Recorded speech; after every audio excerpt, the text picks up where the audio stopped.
If you're not familiar with Catch, they are a nonprofit organization that were started by parents in the community who have shared experiences and just overall concern for the well-being of children. And really their goal is to provide some education and programs for elementary, middle school, and high school students and their families, and have worked very hard to put this together and to provide an evening for us to come together and to learn and find ways to be able to support our community and our children. So very excited and very thankful for them. Tonight we're going to hear from our speakers, and there'll be a portion at the end of the evening where we'll be able to have some questions and answers. So you should have received an index card when you walked in. If not, you can maybe raise your hand or feel free to just write it down on a pamphlet, and that maybe will provide an opportunity for you to ask a question more anonymously or just save you the steps to take. But we'll also have our panel be able to walk around and be able to pass a microphone to be able to ask questions to our speakers. So please be thinking. I think this will provoke a lot of thought, and hope that you are really taking into what's maybe occurring in your own life, in your own family, with your own kids, that you may be able to ask that other people are also working through or may have questions about. So very excited about that. So without further ado, let me introduce our speakers for today. Ned Johnson is an author, speaker, and founder of Prep Matters, an educational company providing academic tutoring, education planning, and standardized test preparation. A professional tutor geek since 1993 and battle-tested veteran of test prep, stress regulation, and student performance. Ned has spent more than 40,000 one-on-one hours helping students conquer an alphabet of standardized tests, learning to manage their anxiety, and find the motivation to reach their full potential. In 2006, Ned co-authored the book Conquering the SAT, How Parents Can Help Students Overcome the Pressure and Succeed, which tackles the outsized role anxiety plays in standardized testing. With Dr. Bill Stixrud, Ned co-authored The Self-Driven Child and the Science and Sense of Giving Your Kids More Control Over Their Lives, which explores how fostering children's autonomy can help solve two challenges seemingly endemic to kids today: handling anxiety and developing intrinsic motivation. Ned is the host of the Prep Talks podcast, conversations with parenting and education experts, a sought-after speaker and teen coach on study skills, sleep deprivation, parent-teen dynamics, test anxiety, and his work is featured in the New York Times, the Washington Post, the Wall Street Journal, NPR, BBC, and many others. That's just one. We're also here tonight with Dr. Strixrud, who is a clinical neuropsychologist and founder of the Strixrud Group, as well as a faculty member at the Children's National Medical Center and an assistant professor of psychiatry and pediatrics at the George Washington University School of Medicine. He is also the co-author with Ned Johnson of the best-selling book, The Self-Driven Child, and of their new book, What Do You Say? Talking to Kids to Build Motivation, Stress Tolerance, and a Happy Home. Dr. Stixrud's work has been featured in media outlets such as NPR, the New York Times, the Washington Post, the Times of London, the Wall Street Journal, U.S. News and World Report, the Time Magazine, Scientific American, Business Week, Barron's, and the New York Magazine. That's all. He is a longtime practitioner of transcendental meditation and plays in the rock band Close Enough. Please give me a warm welcome to Ned Johnson and Dr. Stixrud.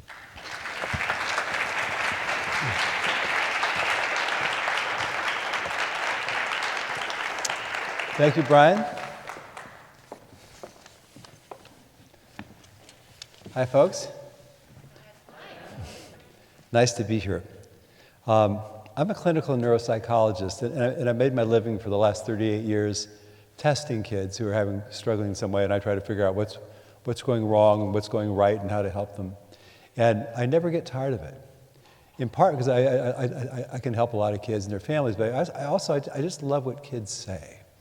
And I just saw on the road to the 294 to Milwaukee, I remembered that like 30 years ago I tested this kid who just moved to DC from Milwaukee.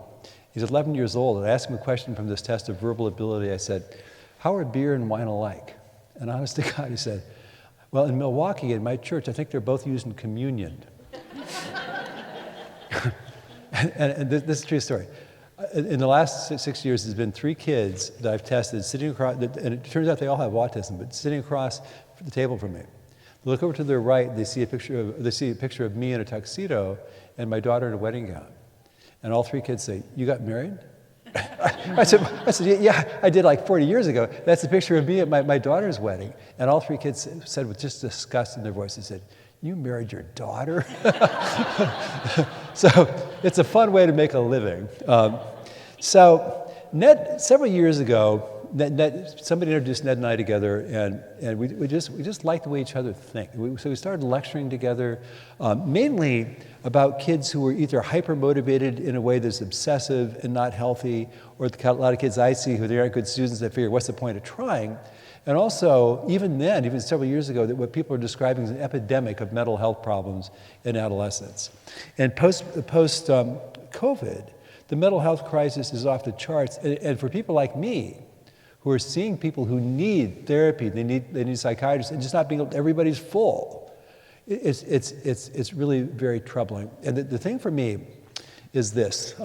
Some years ago, I was talking to the guy who's the head of all the research on adolescent and depression and anxiety research at the NIMH.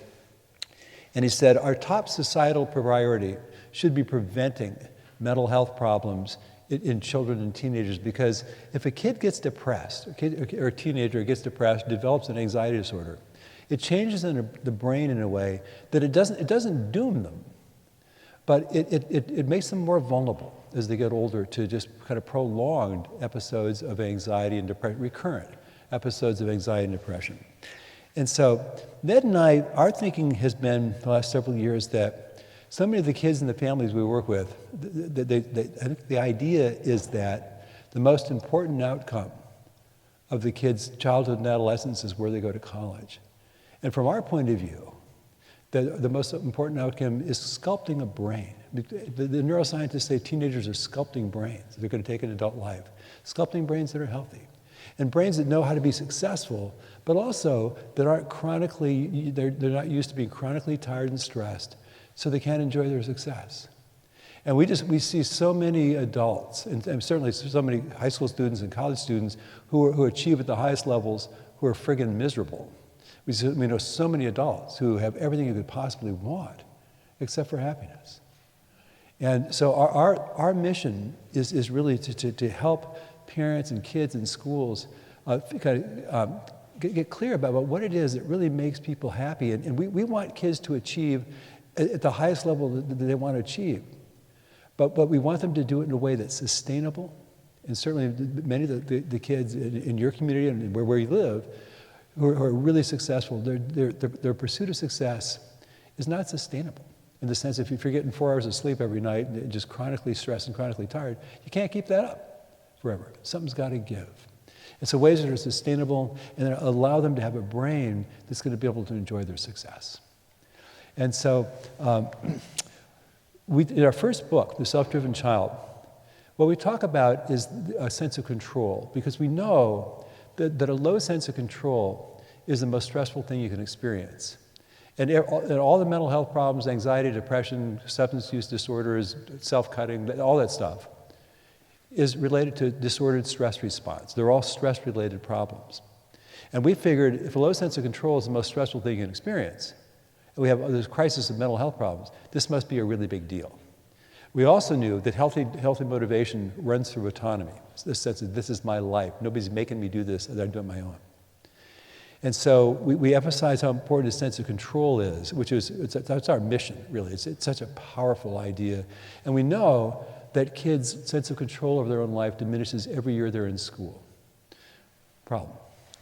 So we wrote this first book about the importance of a sense of control. And about maybe a year later, our literary agent said, write a second book and make this easier for parents to do. The parents love the language you use in your books, the dialogues. Give them more of that, just kind of what to say. And so Ned and I are thinking, well, we've probably spent between us something like 70,000 hours talking with kids one-on-one. We're pretty good at it. And also, a lot of our clients say, I've told him a million times, or I keep trying to make him see, or we fight about the same thing over and over again. And I'm thinking, well, we can do better than that. And so we could probably do this job. And so we wrote this book called What Do You Say?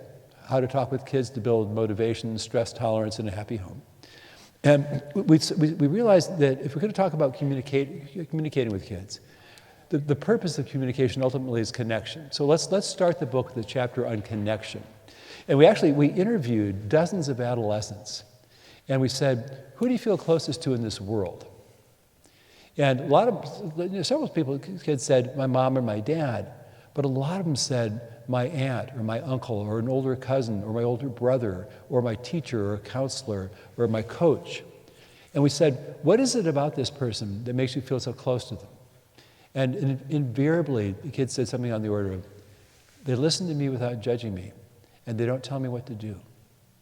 And we're thinking, this makes sense because we know that the key to really feeling close to our kids is empathy and validation. And we've also known for at least 20 years that having a close relationship with a parent is the closest thing you can get to a silver bullet, protecting kids from emotional problems. We also know that kids in affluent families and high-achieving schools, on average, don't feel as close to their parents as middle-class kids and kids, even kids living in poverty. So we start out focusing on how do we build the strong connection that's so good for all of us, because in part it's so good for kids because it has this dramatically protective effect on their mental health. And I love, Ned, I love the way you talk about this stuff. So, yeah, thank you. Yeah. Oh, can I say one thing? So we're going to talk for about an hour, then we'll take your questions for 15 minutes, and then we're happy to sign any books. And if you have questions that we didn't have time to answer, if you want to hang around, we'll answer questions so they shut the place down. So, yeah. Yeah, so this empathy and validation is really important because it works in some ways a little bit against what we often first do if our kids bring a problem to us, right? You know, we often start saying, well, you should try this, you should try that. You know, if a kid comes home and has bombed a quiz and said that went terribly and I'm so upset. So, well, what about this? And you could try that, or I mean, gosh, it's 7th grade. It's one quiz. Like seriously, it's not a big deal. You'll get past it. And advice on how to make it go better, helpful. Trying to help kids put things into perspective, helpful. The challenge is, if those are the first words that are out of our mouth, it doesn't feel like help to your kid, right? It feels like, well, if you'd only done this, you dope, you wouldn't be there. Or you shouldn't be upset. You shouldn't have the feelings that you have. And that's invalidating. I'm sure that maybe at least one or maybe 3 people in here occasionally tried to share a kind of hard day at work with your spouse, your partner, and that person starts giving you advice, and that is really welcomed, right? You're like, whoa, right? So we use this empathy and validation because logic doesn't calm the hard feelings that your kids have or that your spouse has, right? It's feeling understood. It's feeling listened to and validated that helps. So if we run that scenario again, if your kid comes home and is upset about whatever, and say, empathy, gosh, you look really upset about that, right? Validation, I'd be upset too if I felt like I studied hard and it hadn't gone well, right? And when we do this, when we feel like people are trying to understand our perspective, it's so helpful in calming our hard emotions and helps kids be in a position where they can then more easily solve problems for themselves. Because when people are excited in that way, they're not thinking that clearly. The other reason that we want to use this empathy and validation is that you can't help people solve problems that you don't know about, right? And if you start giving this advice, you probably had the experience, you just don't understand it, and there's a closed door, perhaps forcefully closed door, and then you're not really well positioned. Now, you're frustrated because you know about a problem, but you can't, and it doesn't go very well. So we start with this empathy and validation because we want you to be effective in helping your kids, particularly when your kids are having a hard time. So there's a story in our book. We were out in Palo Alto, which, like this corner of the world, very successful, very academic, high-achieving, and sometimes a little more tightly wound than we might like it to be. So this is pre-COVID, and we got an email from the folks who set this up from a mom who'd come home from the talk to find her 7th grade son in tears. Mom, I'm the weakest boy in all of 7th grade. And she walks through the door, it's like, holy smokes, it's like 9 o'clock at night. And she said, normally I would have said, oh, kiddo, that can't possibly be true. I mean, there are a lot of kids who haven't hit their growth spurts yet. Mom and Dad and I, we were really little until 10th grade anyway, and blah, blah, blah, Or, you have so many other gifts. I mean, come on, buddy. You're great at this, and you're great at robotics and math, and I mean, it's strength is in everything. All true, all wildly invalidating, because it's like he shouldn't be upset about the thing that he's upset about. So instead, I just said, oh, man, you're pretty upset about this, huh? Sure am. Validation. Well, I'd be upset, too, if I felt like everyone else was getting stronger and bigger and I wasn't there yet. That must be awfully hard. Sure is. And so he kept talking and talking, including using a tool that we love, a guy named Ron McGinn, who has what he calls wigging. And wigging is what I got is. And you basically repeat back to someone what you think you've heard. It's a way to help them understand that you're working hard to hear where they're coming from. It's also really reflective listening is kind of the foundational tool of psychology. One, to clarify the problem, and two, to make the other person feel like you understand where they're coming from. So this mom repeated things back, empathy, validation, and this wigging. Eventually, her son just kind of talked and talked and talked. Eventually kind of dried his tears, gave Mom a hug, and went to bed. She said, I come down to breakfast the next morning.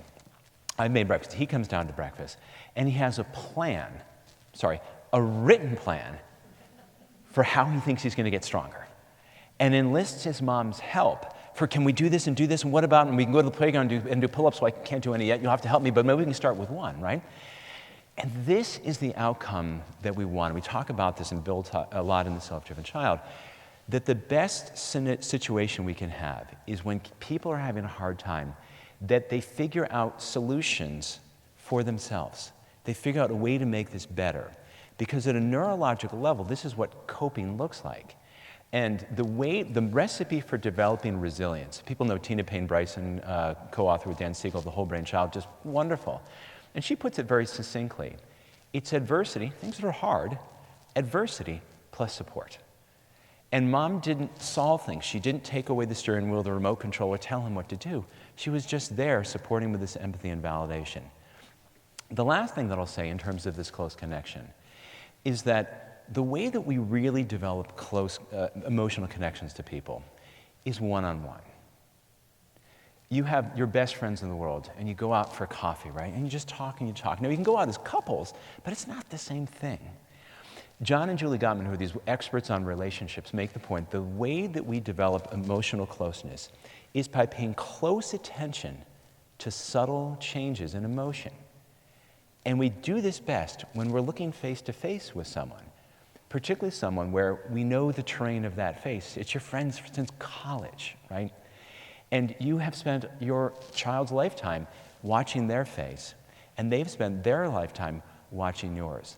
So we highly, highly recommend, if you're not doing this yet, to make it part of your life that you spend at least 1 hour one-on-one with any child that you have. There are 168 hours in the week. And if you can't find 1 hour one-on-one with the most important people in your life, we probably want to re-examine that, because it's such a powerful way to develop this closeness. And start with your kids. If you got little guys, start with them with their tots. Because if you make this a habit, then you won't have, we're out of here, Mom, when they're teenagers, knowing that even as teenagers, and when they're starting to individuate, they still need and want your help. And it's interesting that I think in the last week, I think 3 people have said that they give our new book to people, anybody who's married, because these tools are really helpful in relationships in general. And a couple months ago, my 40-year-old daughter was mad at my wife. There was I thought it was a misunderstanding, but I said, I'll come over and we'll talk. So I go, and she's in the driveway waiting for me. So I go over, and I said, tell me what you're upset about.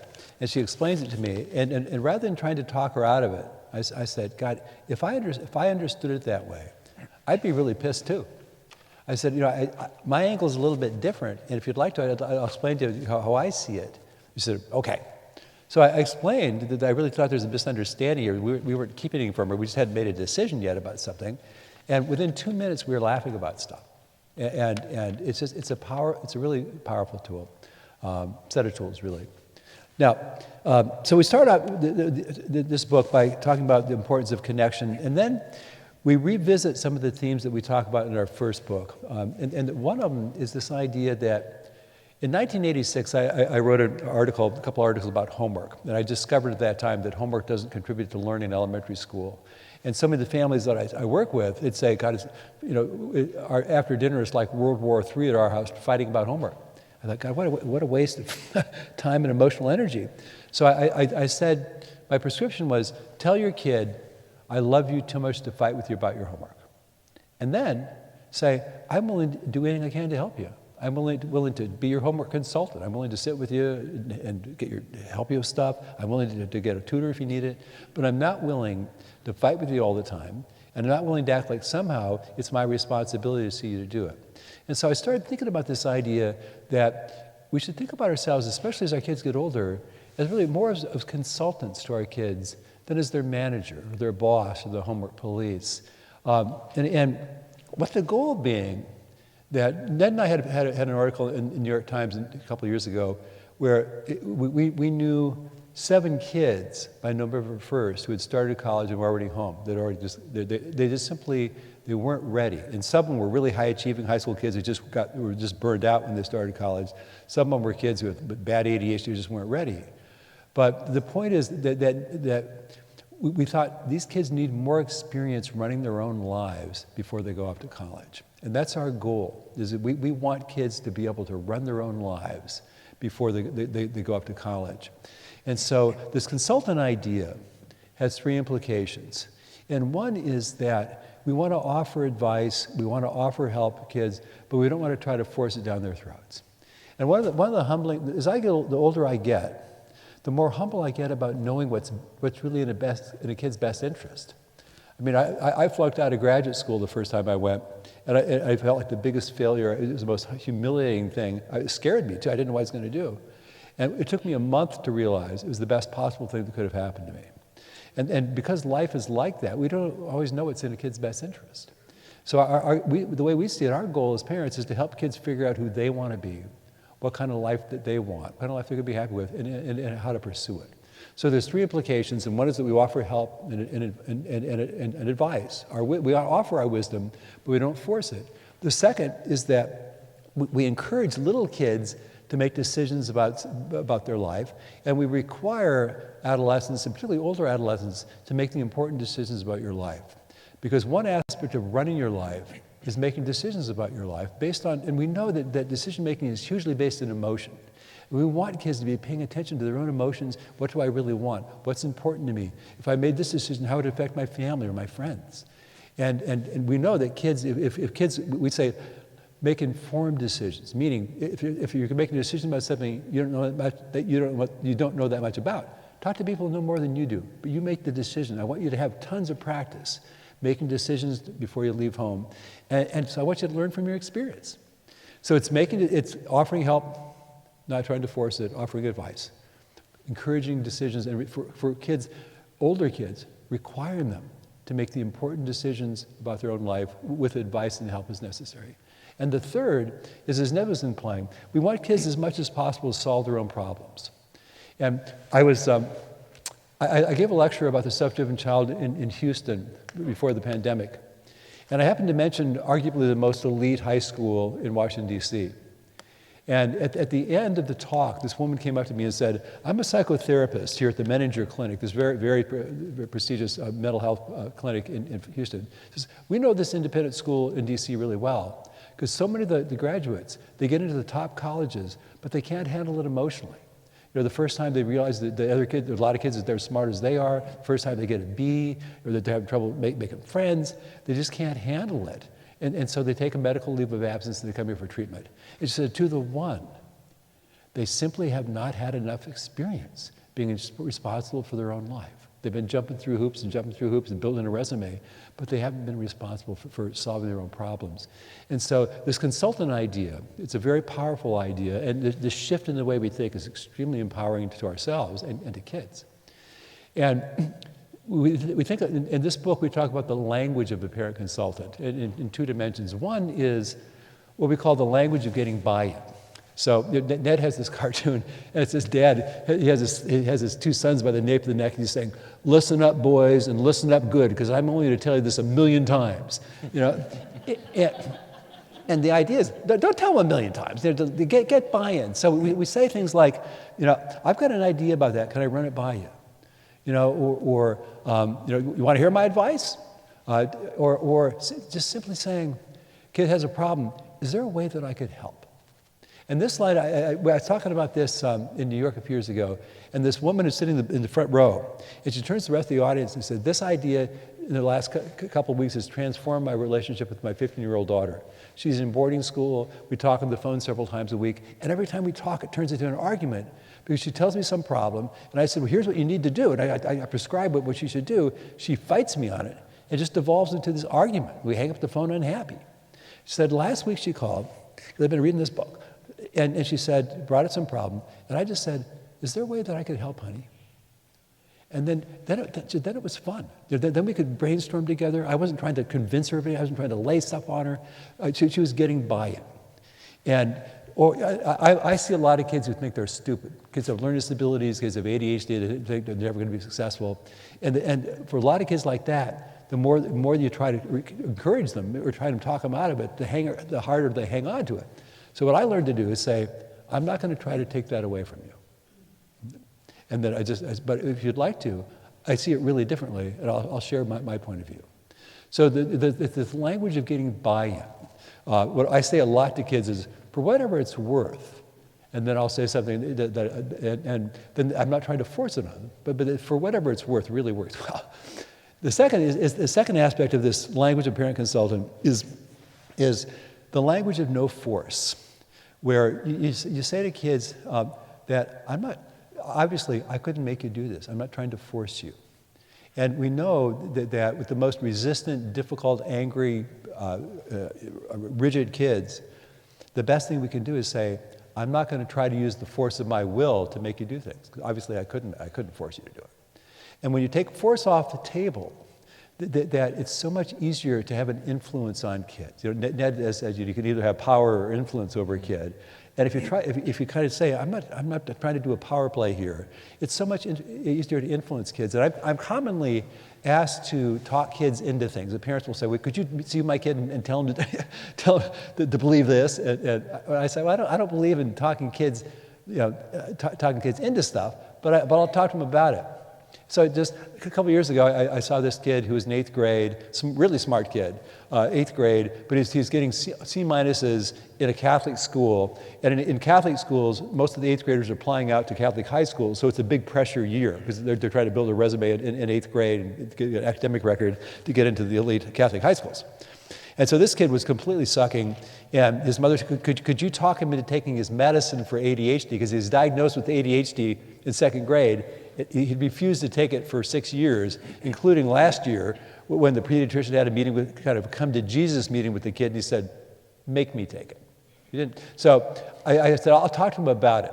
So I sat down with the kid, and I said, look, I don't want anybody to try to make you take this medication. I said, if somebody tries to make you, all you do is you put it in your cheek, and you swallow, and then you go spit it out. Honestly, I don't want anybody to force you. But you're smart enough to make a good decision for yourself. But I'd suggest make an informed decision, because some kids it's like turning on a light switch. I think it made sense to try it and see what it does, and then decide whether to use it or not. Because if it doesn't help you, you aren't going to use it. Bad side effects, don't use it. Helps you 20%, not worth it. Even if it really helps you, you can still get to decide whether I use it or not. And this kid started taking the medicine 2 days later, and his mother called me two months later and said he's got straight A's. Now, the medicine doesn't usually do that. I mean, but he didn't have learning disabilities, but it did in this case. But it's almost predictable for me when I try not to use force, and I say, this is going to be your call. Let me tell you how I see this. Let me tell you something that may be useful to you to know. I really have a lot of influence over them. So. We got an email. This is a talk some years ago. from a parent who hadn't quite nailed this consultant approach with her daughter who's in kindergarten. She says, my daughter was drawing pictures and was drawing a picture of mommy getting hit by a meteor. Should I be worried? Like, you might want to back up just a little bit. The follow-up chapter, the chapter that comes after this language as a parent consultant, is another chapter from The Self-Driven Child about the language of a non-anxious presence. And we really like this concept because, I don't know about you, is the world that your children are growing up in, does it feel more stressful than the world that you grew up in? Like all of us? And so we've been, I don't know, I think 26 states now, and we go to all over the place, to beautiful communities like yours, but where never is the stress too low. It's always too high. And this is really a problem because we're talking about brains under construction. And having brains just bathed in a stew of stress hormones it's terrible. It's terrible for learning, it's terrible for motivation, it's terrible for mental health. It's just terrible. And so we spent some time trying to think about, how is it that there's all this stress? And part of it is this sort of constant message to kids of be afraid. The world's so scary. If you don't have perfect grades, you won't have a successful life. We do it through all the technology now that somehow we're supposed to be checking our kids' homework every single day to make sure they're on top of it, instead of them having the message that it's their work and they're on top of it, right? Whatever wizard created Life 360, lovely idea, but it now makes us feel like we have to know where our kid is down to the meter every minute. And we can be convinced that we're doing this to make our kids safe. But we're not actually making them safe. We're just trying to check to see that they are where we want them to be. And so for that moment, we feel safe. But it's also giving our kids, one, this is a path to addiction. We can talk about that more later because it's only a temporary reprieve. But it's also giving our kids a message that I'm so worried about you all the time that I have to know what your GPA is down to the 10th of a point and where your location is down to the meter. That the world's so safe that you can't navigate the world without my attending to you all the time. And it's really not where we want to be. Stress, one of the points in this chapter we make is that stress is incredibly contagious. And so the more stressed out we are as parents, the more it affects people around us. It's just how emotions work. The good news is, it turns out that all emotions are contagious. Calm is also contagious. Turns out calm is contagious is a mantra of the Navy SEALs. I don't know about you, I think about these as high-achieving people under kind of tough circumstances, right? And the point that they found is if the leader or leaders in a hard situation kind of keep their cool, it helps other people keep their cool. And again, those executive functions of our kids being able to solve problems for themselves. So we look at some of the things that we know help. I mentioned John and Julie Gottman. They're most well known for being relationship gurus. And they talk about, for people to have a healthy marriage or healthy partnership, we need to have a ratio of positive and negative interactions that are 5-to-1, because negative language, negative experiences are so much more impactful on brains, right?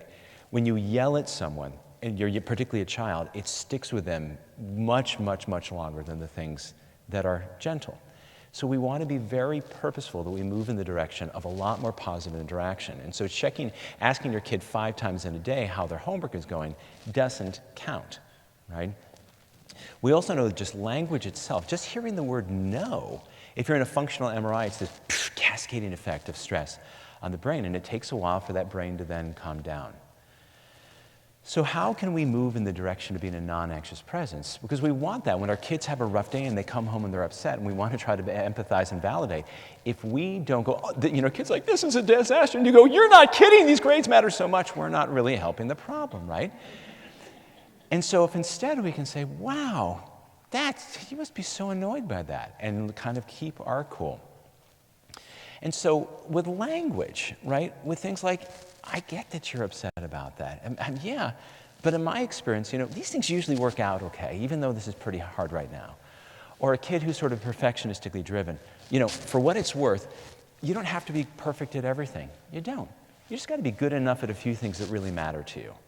Or we have this conversation a lot with parents. I tell my kid, it doesn't matter. We don't care how well they do, so long as they do their best. So long as they do their best and try their hardest, whatever they do is great.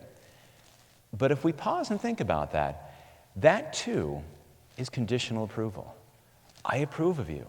You're okay in my book, so long as you work hard enough that I approve of your effort. And particularly if you have kids who are struggling, for some kids, just getting out of bed and getting to school, if you got a kid who's anxious or depressed, is a monumental effing achievement, right? It really is. And so, I love you means I love you. I don't care what you get for grades. I don't care how hard you work. There's nothing that you can do that shakes my love for you. And for a kid who's struggling, it is hard to overstate how powerful that is.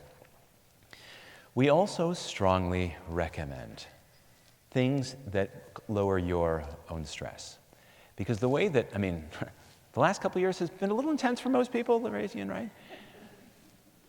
If the inflows of stress into a nervous system or into a family, and God knows it's been uneven for families this last few years, or into a school or into a community, if those inflows of stress are not balanced by healthy outflows of stress, all kinds of bad things happen, right?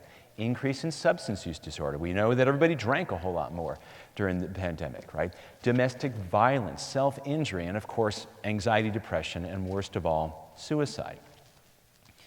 So we really need to take seriously, if you feel yourself frustrated and angry and intense all the time, that's your stress response telling you, I've had too much. So we need to decrease the inflows and increase the outflows in any ways that are helpful. So I'll tell a really quick story on this. So my wife and I have a son who is in his third year in college. And at the start of last summer, he was a camp counselor for all of 3 days because we were on the phone with him when he started dropping words until his language became utter gibberish. I thought he was having a stroke. He was not having a stroke. He was manifesting the brain tumor that he had unfortunately acquired. He's a very polite young man. He chose the one type of brain tumor most amenable to treatment. So a year of stuff, he's back to college. Happy end of that story. But wow, it was a lot. In the meantime, we're trying to help this kid through this and have confidence. I never said I know, but have confidence this is going to work out well enough. We just got to figure out how. And to his little sister, and to, of course, the work that we all do, me with other people's children. And my wife and I were out for dinner, probably a couple weeks into this, and she said, I've had 3 people ask me, how are you so calm about this? And partly we have a really nice relationship, we support each other well. But she said, honestly, I think it's the meditation. So, as Brian introduced, Bill's a long time, almost 50 years, practitioner of something called transcendental meditation, which we talk about along with mindfulness in our first book. I've been doing this for about a decade. My wife's been doing this for a couple, 3 years now, and she's from a family who are lovely people, but they are neurotic, right? We just got to call it for what it is, right? They're pretty tightly wound, right? And she said, honestly, until I learned to meditate, I don't think I would be handling this the way that I am. And we just worked the problem, and my wife is unbelievably organized, and we got through this as well as people can get through a hard experience. And I say this because I know that adversity is uneven. And all I can say, if you have more challenges, you need to have more healthy ways to get rid of that stress so you can be the best parent you want to be for your kid, particularly when things are hard like this or maybe getting to B on a test, right? And I'll remind, the last thing is this. We have a dear friend who's a neuroscientist who has a book that's coming out we're pretty excited for about decision making. And in the first chapter, she points this out, and this may take your breath away, and I apologize, but it's important to think about how our interactions with our kids feel. On average, by the time your children leave your house, go to college or someplace else, by age 18, by the time your kids leave your household, they will, on average, have spent with you 90% of all the time they'll ever spend with you. That's a lot. I know that's heavy, right? So we really want to think about what do these last few years with our children feel like? And again, I'm a guy who helps people get into college. I want your children to be as academically successful as they want to be, as they can be, because it's good for them and your family and the school and the community and the whole country to develop talent, obviously. but we want to do it in a way that's healthy and helpful. And one of the most helpful ways that we can do this is even when things are hard, particularly when things are hard, is if we move in the direction of being a non-anxious presence.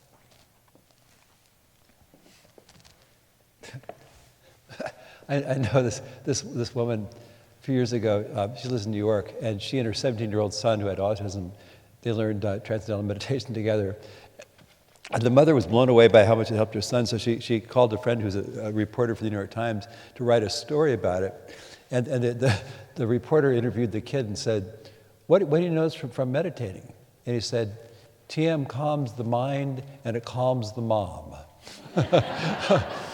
And also, I just got to say, my favorite cartoon I've ever seen is about a father who's not such a non-anxious presence. These two boys are walking, these two teenage boys are walking. One's saying, God, I'm just so sick of my dad. He's constantly on my back about my schoolwork, my homework. He's constantly saying, get those grades up, get those grades up. Last night I couldn't take it anymore. I said, get that salary up. So I'm going to talk for 2 minutes.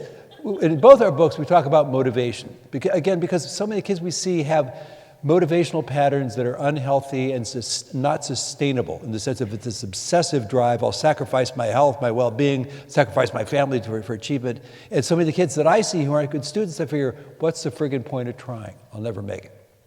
And so our North Star for thinking about motivation is something called self-determination theory. And self-determination theory holds that for kids to be intrinsically motivated, have that healthy drive to develop themselves, you have to have 3 needs fulfilled. One is for a need for connectedness or relatedness. You work harder if you have a teacher that you like, that you feel connected to, who likes you. A second is for a sense of competence, because as Ned points out, you don't tend to want to work hard at something you suck at. And the third is, and the most importantly, is a sense of autonomy. And within the last month, Ned and I have done programs for people in India and Pakistan. Our first book, we just found out last weekend, has sold more than 2 million copies in China.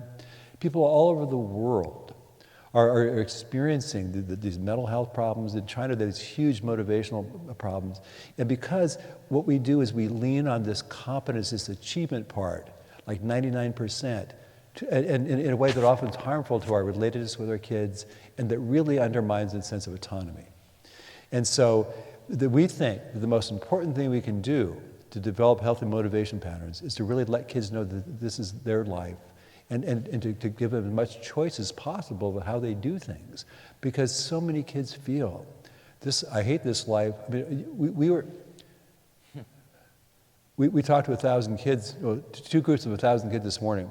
In the first session, this girl asked, she said, something to the effect of, we get this homework, we get tons of homework, and they grade you off for the littlest thing, even though you understand the material. She said, should teachers be held accountable for all the mental health problems that so much homework causes? And I've never heard more thunderous applause. She announced her candidacy for student government president right then and there. Yeah. Great. I mean, the friggin' stage was shaking. I felt like it was an earthquake. I never thought anything like it. And so we have to realize that fear. The second point I want to make is this: fear is a good short-term motivator. It's a terrible long-term motivator. And so many kids' academic motivation is rooted in fear. And I work with all kinds of kids who are not doing well in school, and so many of them think that I've already screwed up my whole life. What's the point of trying? And what we try to do is, well, you got to get this together. You're not going to be able. You're going to end up working at McDonald's. We try to make them scared, and it just doesn't work. When I see underachieving high school kids, the first thing I tell them is that you can flunk every single one of your high school classes. And if you decide that was a bad idea, I want to get an education, you can go to community college for a year, for 2 semesters, and then you can apply to almost all the colleges in this country, and they don't want to see your high school transcript. And some of the parents say, don't tell my kid, don't tell my kid that. But I tell them that because it motivates them. Because now I can still create a life? Absolutely. And so many kids, if the message that kids are getting is only the top 10% are going to be able to create a meaningful, successful life, what does that do for the motivation of other kids? And so we do everything we can. And Ned is by far, the most successful test prep guy in the whole DC area. I mean, he's just a legendary for how good he is at helping kids get into top colleges. And he does it by saying, get more sleep. Let's focus on you. Let's realize that this is just not that big a deal. I mean, where you go to college, the research on where you go to college doesn't really make that much difference. You're capable. Let's see, and these kids, when you take fear out, when you reduce the fear, you try to motivate less through fear. These kids go up. Their test scores go up ridiculously. I mean, at first I was a little bit skeptical about working with the test prep guy, but then I got to know this guy. I saw how he worked. God, we think so much alike. So we take fear off the table. I was at a school meeting on this 8th grader kid, also at a Catholic school, and I just tested him, and he had learning disabilities and language disorder and ADHD. School was really hard for him. 8th grade, and just getting C's and D's. And I went to a school meeting, and the principal, who I really love and respect, said, we got to get this kid to see how serious this is. I mean, we're talking about a 4-year decision here where he goes to high school. And I said, respectfully, I think it's not lost on this kid that if he does better in 8th grade, he'll have more options for high school. Also, I think the chances is 0 that he hasn't tried to do better and just tried and not done that much better. I figure, what's the point? I said, also, because the major manifestation of anxiety is we avoid stuff that makes us anxious. Just sitting down with his schoolwork makes him so anxious he can hardly focus on it. I said, let's reduce the fear. So I said, tell him, when you're 30, how many people are going to care where you went to high school? It's just not that big a deal. And he said, I think that I want you to work hard, and we'll help you work hard. I want you to do as well as you can, but I don't want you to think that somehow, if you don't get into a great high school, your whole life is screwed up. If you came to, I say to kids, if you came to me when you're 30, and you just told me my whole life has been a wash because I didn't get into a top kid in college, I say, get over it, buddy. Create a life. And so I think that this idea, so many kids, their major motivation is fear-based. And I think that we talk in this chapter about ways that we can reduce to the extent to which the kids are getting the message that be very afraid and be motivated by fear. And there's one other wrinkle on motivation that's worth talking about. A lot of times when we talk about motivation, what we're really talking about is how do we change our kids, right? Particularly if they're in patterns that are not good for them, that are dangerous, that are unhealthy, on and on and on. And we look at something called motivational interviewing. This is a really profound type of psychology created by folks in the 80s who were working with problem drinkers. And historically, if someone's drinking too much, you try to tell them all the reasons why you got to stop doing this or stop smoking cigarettes or whatever. And reason you'll ruin your health, you'll lose your job, blah, blah, blah. And what happens is people get defensive, right? You don't understand, that won't be me. They fight the people who are trying to help them. And so it turns out they found a way to help people who are stuck get unstuck. And what it involves is open-ended questions, reflective listening, and then listening for change talk. Because if a person's a problem drinker, or this student that Bill's talking about who is really struggling at the end of 8th grade, the two insights of this are that we as humans, as caring, concerned, loving humans, have a righting reflex. We see this problem, we want to fix it, right? We want to give advice, we want to get the person unstuck. But the person who's on the receiving end of that is ambivalent.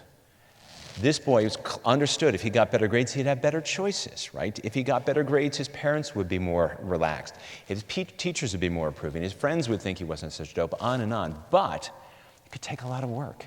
He liked doing other things after school. He thought his teacher was a knucklehead. He didn't want to work hard for this guy. He thought he was a jerk. Or he could work really, really hard and double or triple his efforts and go from grades that were C's and D's to grades that were all C's. And now he might know the very limit of what he can actually do academically.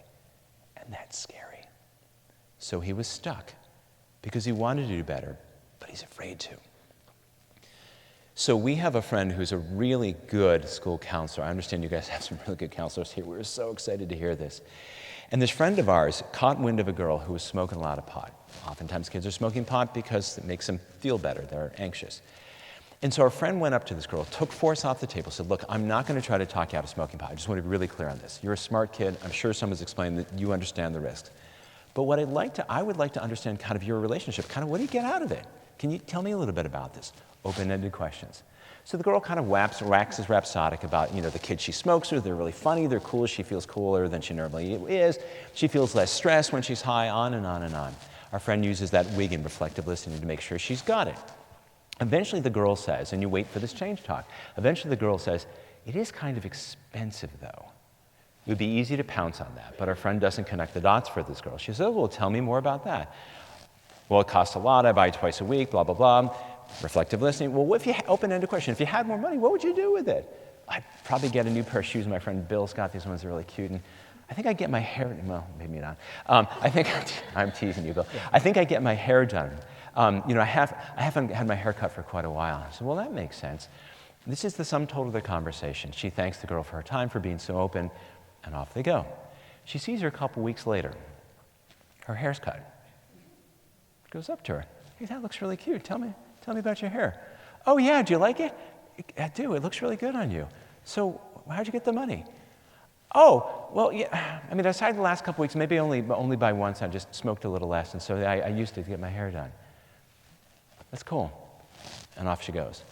By the end of the semester, the girl had come around to the sense that maybe these kids who she thought were funny and cool weren't as funny and cool as she thought they were.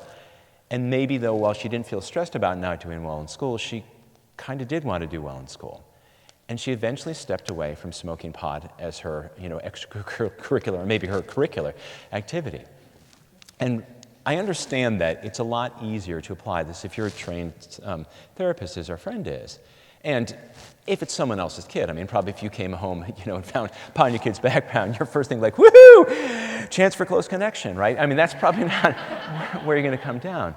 But the reality on this, I mean, the facts of this simply remain that chances are many of you have kids who feel stuck, right? Or who may get stuck.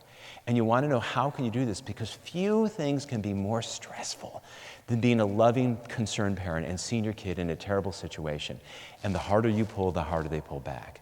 And so this chapter is kind of fun because we have a lot of different scenarios, and you can just borrow this language and see what it does for you to help your kids to help them change, to help them motivate to their better angels.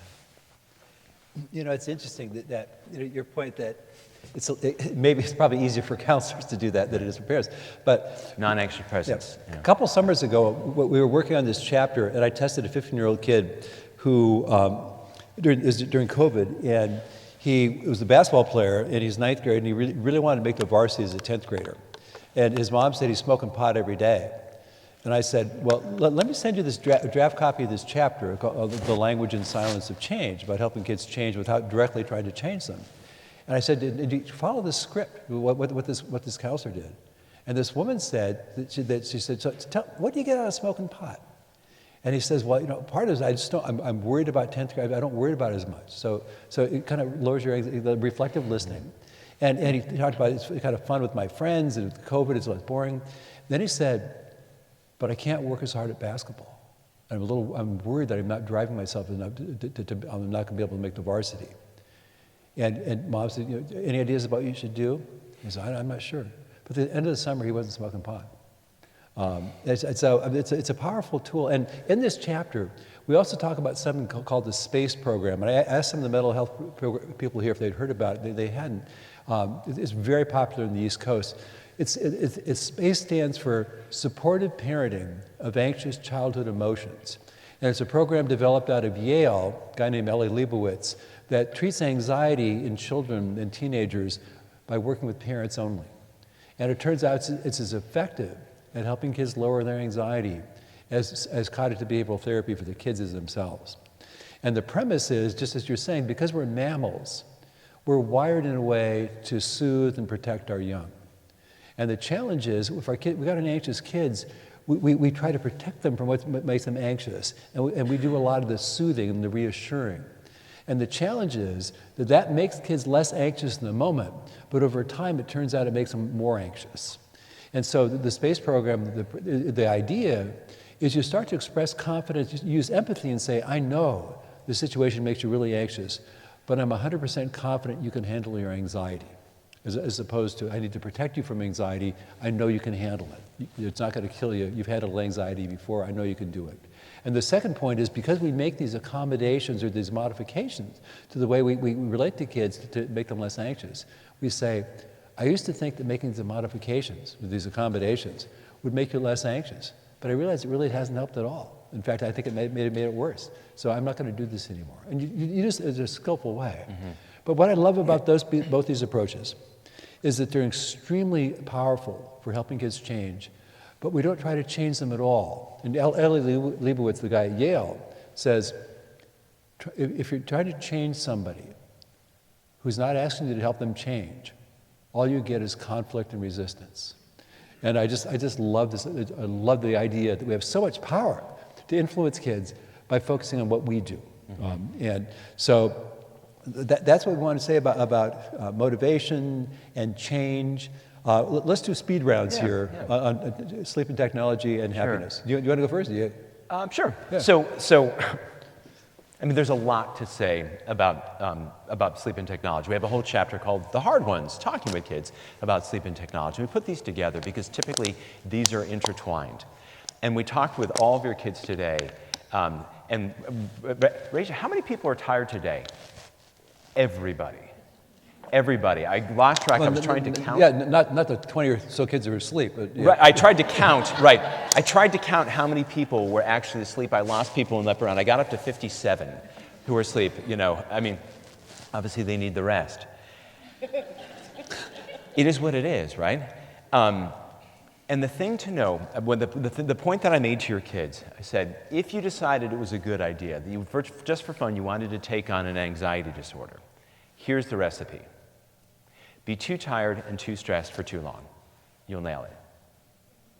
If you'd like to go for extra credit and go right on into depression, just keep doing it. And that's where you end up.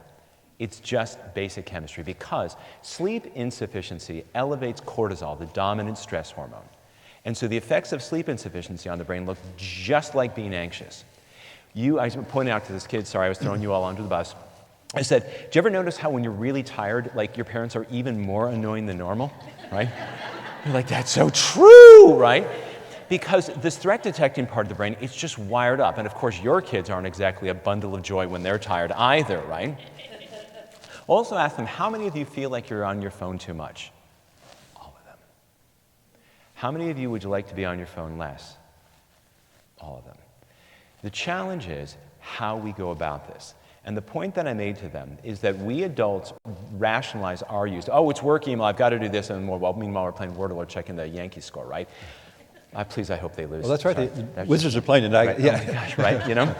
And we denigrate kids' use of technology. And our approach on this is we want to use collaborative problem solving because our goal cannot be to control our kids' use of technology. Power battles, there are no winners in this.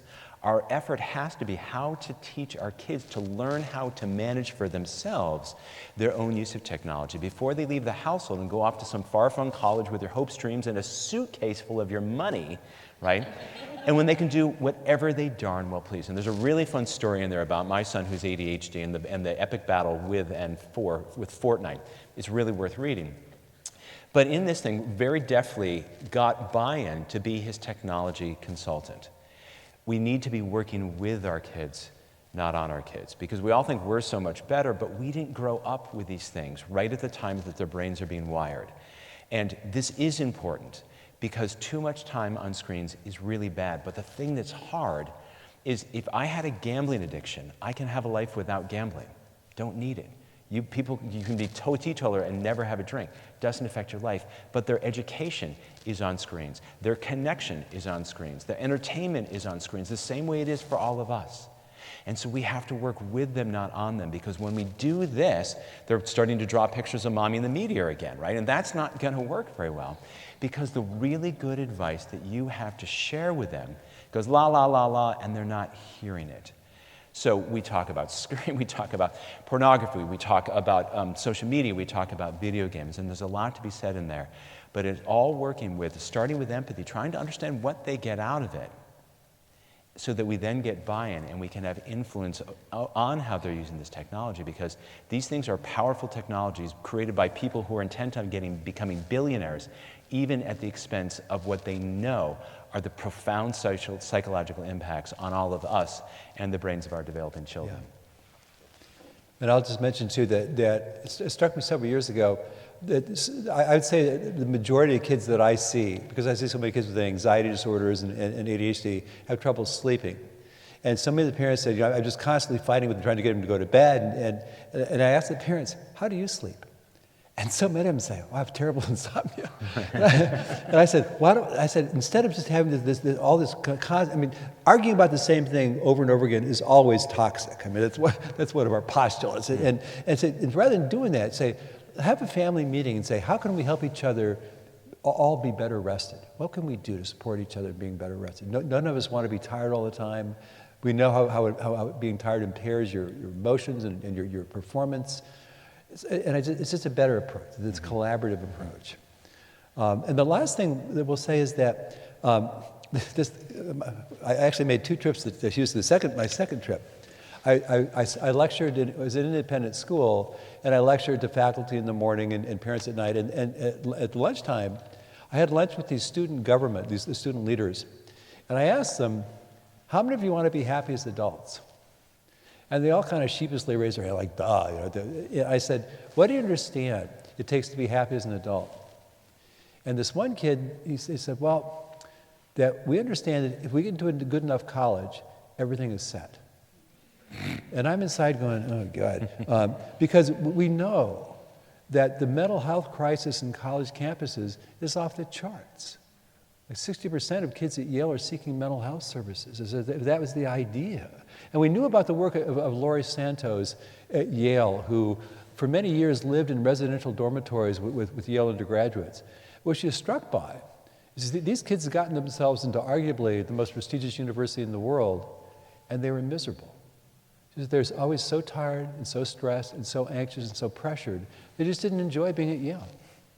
And so she started teaching a class on the science of happiness, and it quickly became the most popular course in the history of Yale University, by far the most popular course, because these kids got they got to the highest level of achievement possible for a kid that age, and that wasn't it. That didn't do it. And so we're thinking let's start talking with kids. Let's give them a more accurate model of what allows you to be happy as an adult than the idea that if I get into a good enough college, everything is set. How many people here are not graduates of an Ivy League university? Yeah. We still like the people who are. We're not trying to ostracize you. Yeah. I was talking to these two. We shared these 2 girls or clients, and we love their parents. They're the nicest people. They're so respectful. They're fantastic. They're both Yale graduates. And at one point I said, I went to the University of Washington, and I've had a completely charmed life. I wouldn't change a thing. And I said, so many kids have the idea that I think your people who go to top college, most elite colleges are better. And they said, well, we kind of have that idea. But in any case, what we talk about in our chapter on talking with kids about the pursuit of happiness is Martin Seligman's formula for happiness. And Martin Seligman started the whole field of positive psychology, where he said, for most of psychology's first 100 years, we studied misery. And why don't we study happy people and find out what makes people happy? And so his formula for what makes people happy is you summarize it with the acronym PERMA, P-E-R-M-A. And the P is positive emotion. And you're born that your propensity to anxiety or depression, there's a genetic component. It's about 35%. I mean, it's not huge. Autism is 80%, ADHD is 80%. So it's not huge, but it's significant. But the thing is, there's so many things we can do, as you know, to enhance our own positive emotion. We can exercise, we can get enough sleep, we can meditate, we can hang out with people we love, and we can play music. There's many things we can do to increase our positive emotion. So it's a positive emotion. The E is active engagement. that experience of flow, that flow of doing stuff we love to do, that we're passionate about, we work really hard at it, and that experience is so powerful for being happy, that you have experience in your life where you're deeply engaging you're passionate about. The M is meaning. Many adults, highly successful adults, they have everything they want, but they don't feel that what they do is meaningful. The R is relationships. Actually, I have the wrong word. The R is relationships. And Ned, you tell this. What's that story about the girl, the soccer player? Sorry, it was really quickly. It was a client who approached me in the girls' sophomore year and explained how they had already made a 7-figure contribution to Harvard. And I just had to make sure they had the test scores, and that's where she was going to go. But had to set the stage and explain, but all she wants to do is hang out with her friends and play soccer. I mean, it's not like she's going to be a recruited athlete. I'm like, what's the point of this? And I'm like, it's fun. Yeah. We don't see eye to eye. Yeah. So it's positive emotion. It's active engagement in something that's important to you that you really love to do. It's relationships. It's meaning, and it's accomplishment or achievement. So it's not that accomplishment and achievement it's not trivial. It's important, but it's 20% of the equation. And Ned and I have worked with the kids of many billionaires who seem to have everything that they could possibly want, except for, as Ned says, except for peace and happiness. Yeah. And our goal is we tell kids, we want you to be able to be as successful as you want to be. We want you to be able to enjoy your success. And this morning, in the second group of kids, this boy said, when you talk about success, as students, we think about that primarily as our grades and where we go to college. Should we think about success more broadly? And Ned and I had been talking for 35 minutes about stuff we're talking to you about. Yeah. And he asked that kind of, and it caught me a little short. I thought he was asking it rhetorically. Really, because I mean, at least to us, it's so obvious, right? That happiness is not just about, your grades and college admissions, right? But he was really asking it earnestly, like, can we think about successful lives more broadly? And I'll say really quickly, Can you say, and we said absolutely, the second thunderous ovation from these 1,000 students who they don't want to be trapped in this sense that I'm trapped in this life that's too stressful, I can't stand it, but there's nothing I can do about it. Yeah. They want to think more about it more broadly. Yeah. So we're going to stop there, and we'll take questions, and then we'll go out and sign books. And so if you have questions that are intimate that you don't want to ask here, maybe about your own child, we're happy to do that at the end. But again, we wrote this book because you love your kids, right? You want them to be successful. You want them to be motivated, not just to work hard, but to want to work hard, right? You want them, when life throws a fastball and drops them in the dust, you want them to be able to stand up and dust themselves off and be able to handle things that are hard. And most of all, you're doing this because you love them and you want them to be happy. And so we wrote this book because oftentimes when we have conversations that go sideways with our kids, we haven't figured out the right words, and we use the tools that we have. And all we're trying to do in this book is to give you a little bit of the science and a whole bunch of tools so you can try them on and add them to ones you're already using, so you can just be as effective as you can be in supporting your kids and developing the lives that they want to have. Yeah. So we take us about 10 minutes, and then we'll sign some books if anyone wants to sign it, and then we're happy to hang around and just answer your questions. Anybody got a question? Yeah. I don't have a microphone now. Lovely. Teacher mom here. Yeah. All day long I get to counsel and tell people what to do. But anyway, so advice for like a kind of a fixer, a little anxious, who wants to be a better reflective listener. It's totally a weakness of mine with my family to be better at listening so that I can just do better for my kids. Yeah. Okay. Fixer. Okay. The question is that this woman is a teacher mom, and she describes herself as a fixer. And how do I get better at the listening part? And I'll just say that the reason it's so hard to do that is that a low sense of control is the most stressful thing to experience. You got a kid who's having problems, and we're saying, don't try to fix it. It makes you feel helpless, which is extremely stressful for you. And you try to fix it because that makes you feel less stressed, but it makes your kid feel more stressed. So just remember that just, it's just the way we're wired as human beings to do that. It doesn't come naturally to anybody. I mean, this was discovered, the reflective listening was discovered by a psychologist in the 1950s. Nobody ever talked about it before. It's not intuitive to human beings to do this. It's a learned skill. Yeah, and that's, I mean, the reason I like this wigging, this what I got is repeating it back. Yeah. is What I got from what you said is, right, is it helps, it's a really positive step to help the person you're talking to have the sense that you're really trying to listen closely and you're really trying to understand their perspective. And it buys you time to think about the next thing to say. Right? Because so often, because our fear response, our stress response is really quick and we feel this urgency that we have to say this thing. And it's not that I am confident that almost 100% of the time, the advice that you have to give and that you have to give is terrific. It's just that we want to use this empathy and validation reflective listening to prime our kids to be able to hear what we have to say, because when we force it and it feels stressful to them, a low sense of control, whoosh, shields are up, and that's what we experience is, okay, good, which means I'm not listening at all.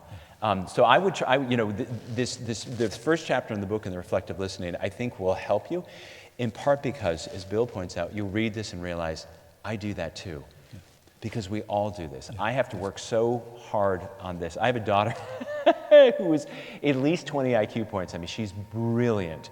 She is rigid. She's had a long bout of anxiety. There is no winning an argument with Katie Johnson. It's not ever going to happen. And so I've had to work. Bill says, so you work so hard. Use every tool you have to be effective with Katie. And like, yes, I do. Yes, I do, because it's the kid that I've got. Yeah.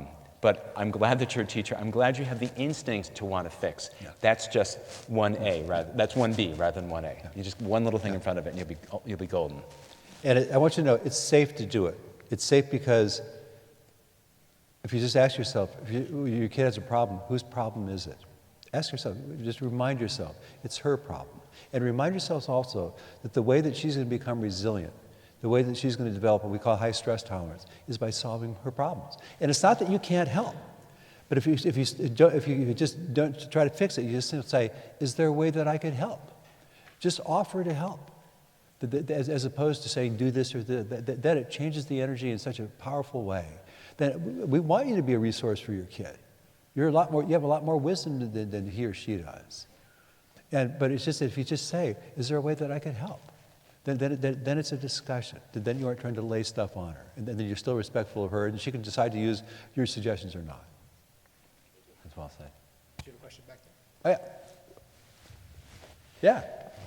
Hello, everyone. So I graduated from Glenbrook North 12 years ago in 2010.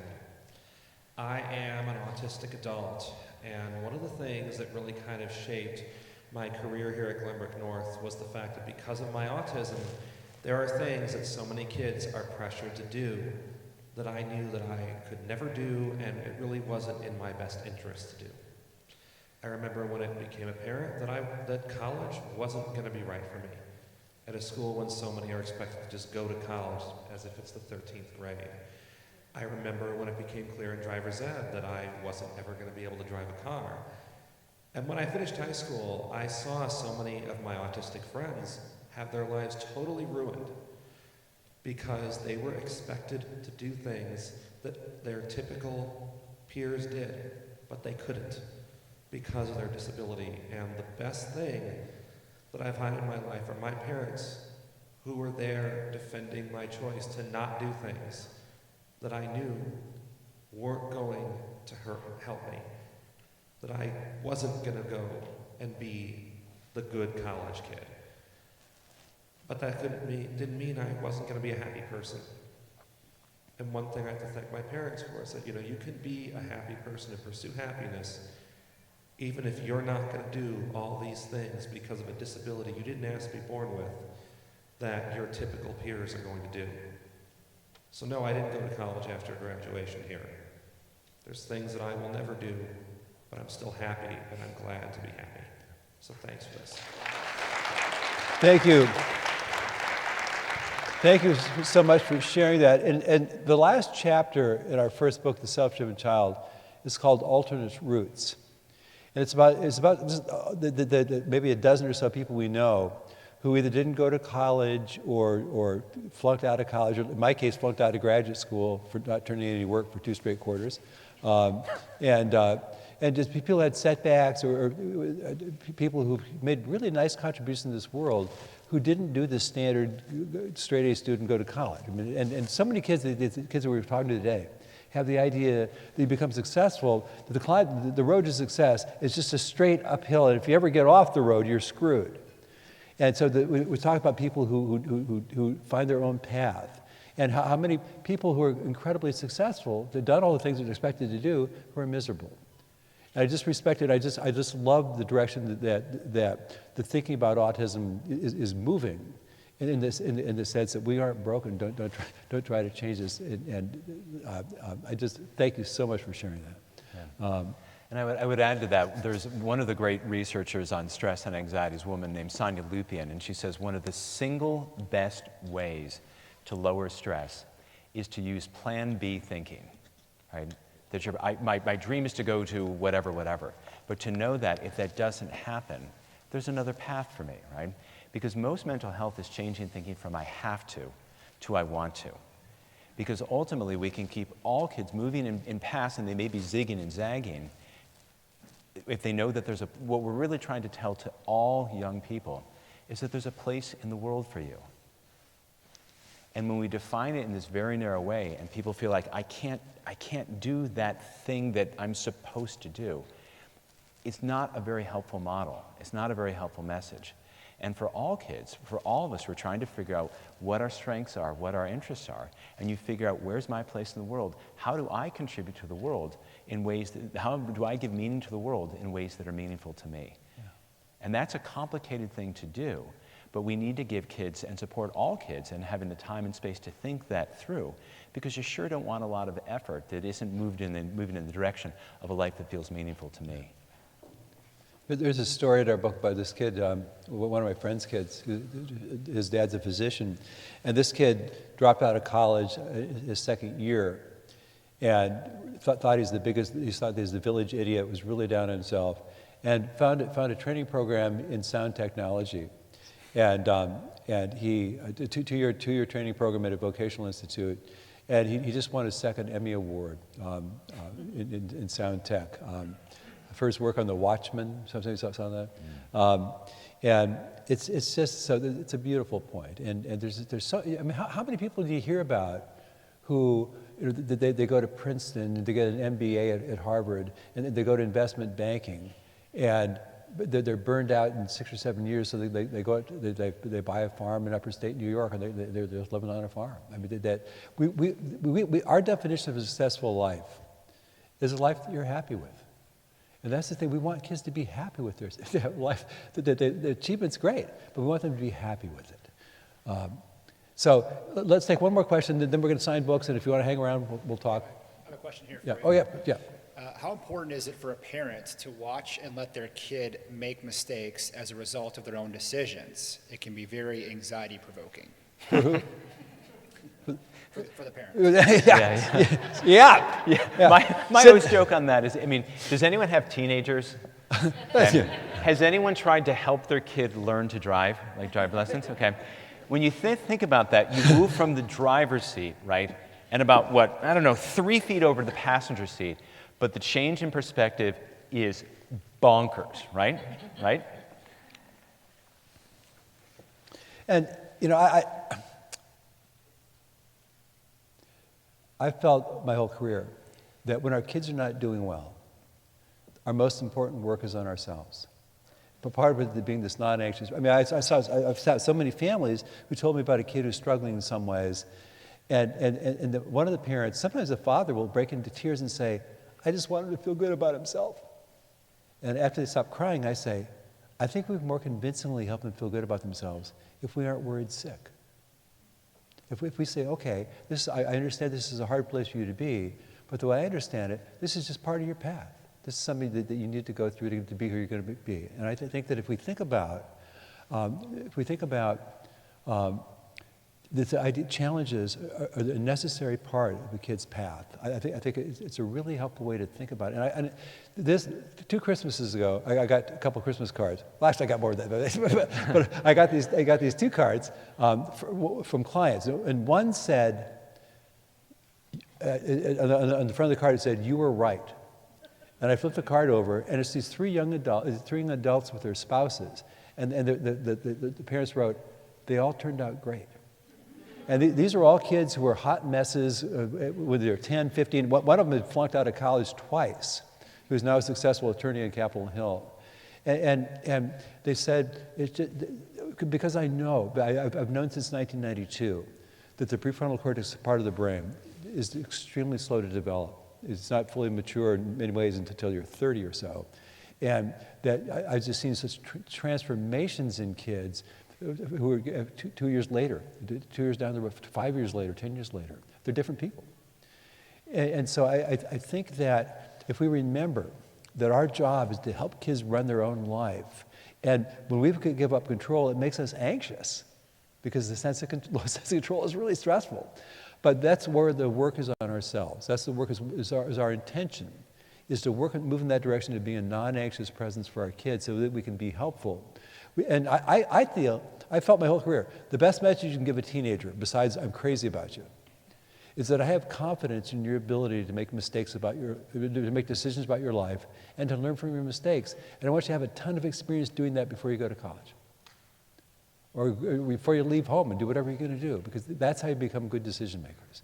But so much of the work, in our point of view, Brian, is that when our kids are not doing well, it's on ourselves. It's managing our own fear, managing our own anxiety, so we just aren't laying on our kids. And the more anxious we are, the more controlling we are of our kids. Yeah, I mean, and if it's a decision that's going to be life-ending, Yeah, there are very few decisions that are like that. But I mean, what happens, of course, is your kid's picturing like, "I'm driving the car of Mario Andretti," and you're picturing like the end of, Thelma and Louise kind of thing, right? So I get that that's a little bit anxiety-producing, but we want kids to have experience making decisions, and we want them to own those decisions, right? And most kids are hell-bent on not hearing parents say, "I told you so." So even when they make a decision, they're going to work doubly hard to try to figure out how to make this be good enough. And it really is that work of taking things that are suboptimal situations and making them be good enough, that this is really where the good stuff happens in developing resiliency and developing brains. A life that is lived with never making a mistake is not this is not a good place to be, because this is where we get these people who are perfectionistic and terrified of ever stepping off the path, ever doing anything novel, doing anything that might possibly put in jeopardy this pure, sterling record. And this is why we see so many people, who get into college and they've achieved everything. And so, with these decisions, our feeling is, you say to a kid, "It's your call. It'll be your call, so long as you make an informed decision."